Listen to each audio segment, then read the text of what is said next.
Can Wonder Woman and her team of magical leaguers save the world of magic? Not if Circe and her own evil team have their way first. All this and more in the pages of Justice League Dark issue number 16. Let's hop on in together, shall we? Alrighty then, so picking up from where the last issue left off, Kent Nelson, minus his Dr. Fate helmet, and Zatanna are doing everything they can to try and bind the evil spirit of Eclipso, an always creepy, evil, magical being of the DC universe who in this story has turned up his creep factor all the way to 11. He says once he breaks out, he's going to wreak havoc all across the universe, and he already has his sights set on the likes of Superman and other characters who can't defend themselves from his magical means. Now, while all of this is going down, Wonder Woman is inside the magical realm trying to get a piece of Circe, the woman who's been pulling the strings up until now. As Circe puts it, this kind of power is all she ever wanted, and it doesn't matter if the other kin and the Upside Down Man want to destroy magic, she'll become all of magic first. Well, you know what they say, shoot for the moon, and if you're lucky you might just land among the stars. And you know what, the moon is actually kinda central to everything that's going on here. As Circe puts it, Hecate used to be a god of the moon who shone the beauty of magic down on mankind before locking her darker sides away. That darkness became a reflection, an eclipse, if you will, of the moon itself, which, hey, there's the origin of that in case you were wondering. Now from there we transition on over to poor Khalid and Detective Chimp. They're being chased all around Justice League Dark's HQ by the transformed Man-Bat, who's looking even uglier than usual. Bobo is understandably pretty upset at the idea that another one of his friends might have to die if it means him or them. It also means that he's gonna have to get over his demons and pick up the Nightmaster sword again. Constantine is lurking around here too, not adding a heck of a lot. Bobo reminds him that with his last breath, Swamp Thing had asked John to track down Abigail Arcane in hopes of resurrecting him. After all, since the Vertigo days, the fates of these two characters always seem undeniably tied, do they not?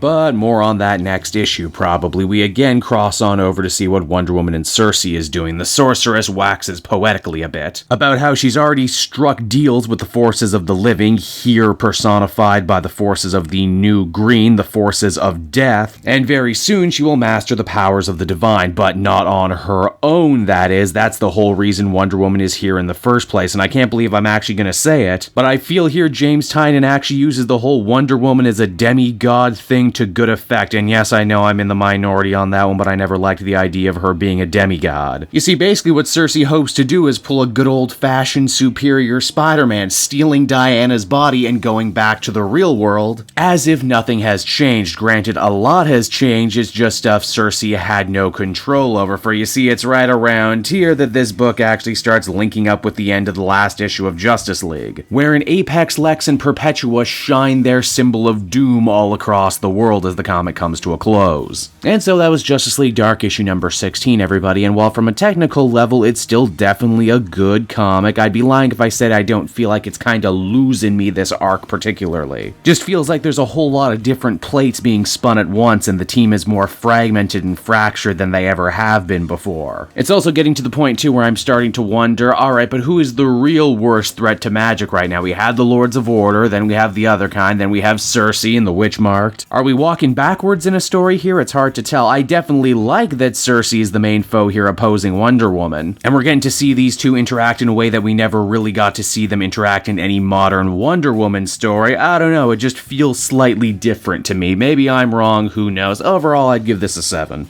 Hey there everyone, it's your pal Cape Joel again, and if you're seeing my face right now, that means you watched to the end of the video, and I'll always be grateful for that. Retention helps in this crazy YouTube game, and so does becoming a patron. If you head on down to the description, you can find a link to my Patreon page. Recently just redid all the tiers, a lot of cool stuff offering up there, exclusive commentaries, exclusive polls, behind the scenes concept art for Capes and Quest, that's the brand new D&D show I've started soon. Never been a better time to become a patron. You can become a patron for as little as $1 a month and help the channel grow and, help me continue to deliver content like what you just saw. So I want to thank you all, and I will see you again next time. Bye-bye.